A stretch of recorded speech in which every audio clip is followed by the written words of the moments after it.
A Christian is a son of God, a child of God, by reason of adoption. So let me now explain this adoption. In those days, the Romans had a system of adoption that was legally in place. Now, this was how it worked. The person who wants to adopt, the adopter, had to be a wealthy person who had assets but had no heir.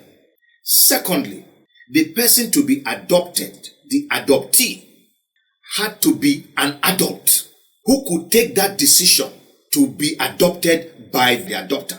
So it was a transaction that was with understanding. Now, he could adopt anybody, including a slave. If he were to adopt a slave, the very first thing he must do is to pay for that slave redemption.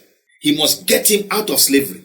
So even though he is not a near kin, he's not paying for that slave to bring him into slavery again. He's paying for that slave to bring him into an inheritance.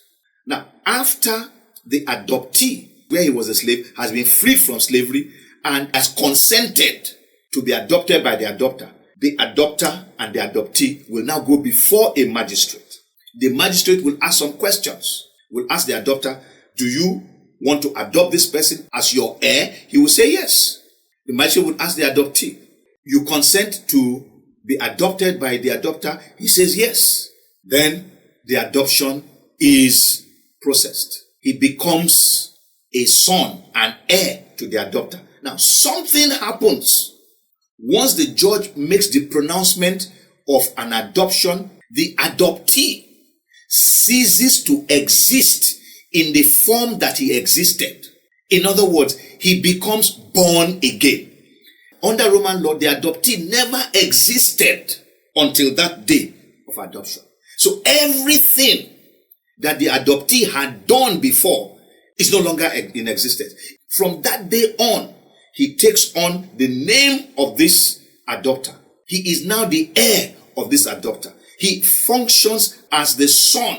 Remember when the Lord Jesus Christ said in John chapter 8, it says, a slave does not dwell forever, but the son dwells, and whom the son shall set free is free indeed. So that adoptee, who is now a son, is able to take decisions. In fact, in Roman times, the adopter would have given him his seal.